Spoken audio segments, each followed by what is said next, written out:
Hello, it's Nikki, and welcome to Wednesday, where we talk about visibility and content and speaking and your digital disco.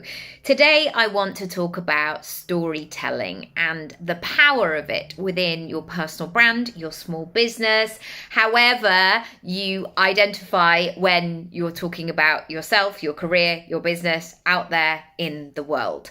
Storytelling is so powerful. I don't need to tell you that. It's been around since the beginning of time, and also it's such a fantastic way that people can learn, that you can be memorable, that you can engage with people, that you can relate to people, that people can provide empathy. There are so many advantages here, and I want to give you 5 really practical tools today of how you can use it within your own career.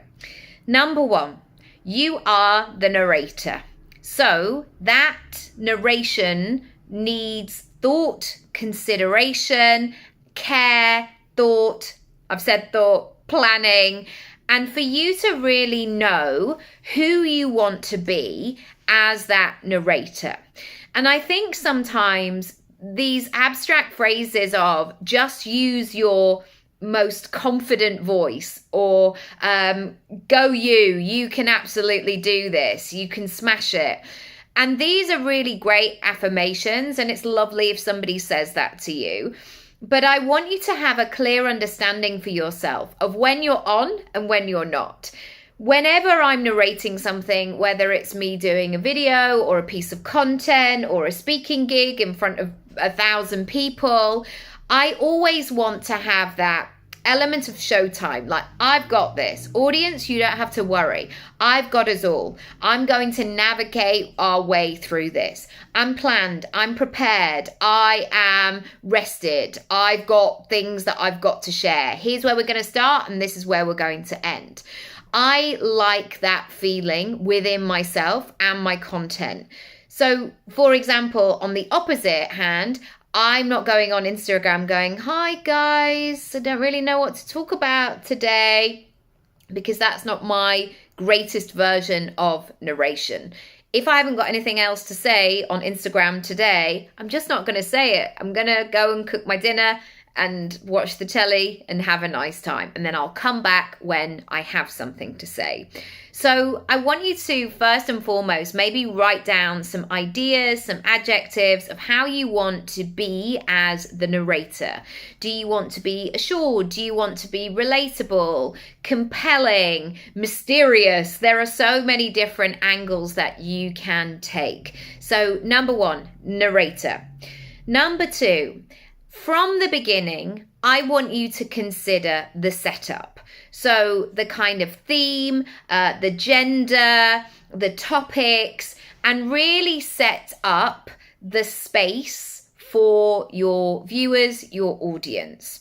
And there are different ways that you can do this. Some people do this with the same background, or a kind of little intro piece of content.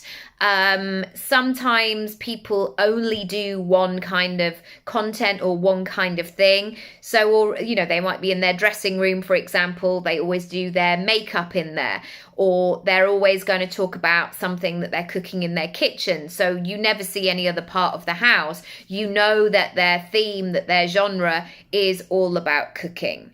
So I want you to think about that setup, because there's that lovely familiarity of people recognizing similar or familiar parts of your business. Almost like as soon as you hear, there's always this meme going on about Heartbeat, the Heartbeat theme tune on a Sunday night, people washing their hair, sitting in front of the fire.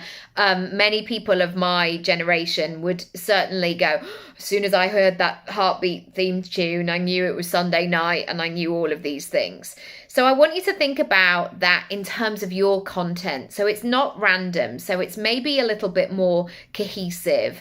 Or equally, maybe your thing is, where's she going to be today? What's she doing? What's happening? And maybe that's your thing, us not knowing where you're going to pop up next. Number 3, I want you to be very clear about the beginning, middle, and end. Now, I love 5 points within a topic because it helps me to stay focused and on track, and hopefully it's useful for you as well because you can follow along. But understanding your middle, beginning, and end, it's going to be so useful for taking your audience on a journey. And it will also provide some comfort to the audience. There's nothing worse, and we all have seen these speakers, of watching a speaker stand up on stage and going, "Hi guys, so I haven't really prepared anything today. I don't really know what I'm going to talk about." And already I'm just finding that I'm a bit antsy in my seat going, "Oh no, is this going to be all right? Oh, should I stay?" So many of those things. So being really clear about the whole process will help your audience to feel safe, and probably you feel safe as well. Number 4, don't be afraid of using the senses and really evoking those feelings, those emotions within all of us. So the sight, the hearing, the taste, the touch, all of it to really take us on that journey. How could you describe this? It's almost like maybe if you were in a pub and you'd had a couple of glasses of wine, like how do you tell that story? What's that confidence that is really pushing the story on? Where do you go into juicy detail? Where do you give people the behind the scenes, the secret stuff that, oh my gosh, I can't believe she just said that. Maybe that's your thing as well. Go into the sensory. It's not just about plotting like we did this and then we did this. It's not a checklist or a to-do list. It's a story. So really bring it to life for people. Finally, how do people get more? I know personally that when I've enjoyed an author, generally the first thing that I will do is say, what other books have they written? Or if I hear somebody being interviewed on a podcast, I will go on iTunes, I'll type in their name and say, I want to hear more. I want more of this. So don't forget to give people more, because if they like you, if they've got to the end, they probably want to have more. So give them a call to action. Tell them how you can work with them. When are you coming back again? What's the next step from here on in? And give people more. Give them dessert. Don't leave them hanging. I've heard this phrase so often where if you go out for a lovely meal and you're maybe at a friend's house and you have the most amazing main course.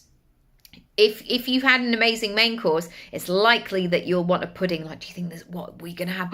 You can hear them muttering in the kitchen. Knowing that dessert is coming, it doesn't matter how long you're going to wait for it, but it's going to fill you with that joy and that sense of excitement as well. So I hope that's been useful. 2 places you can go next are Speak Up, and that will really help you with your topics, your workshops, and how you bring everything to life.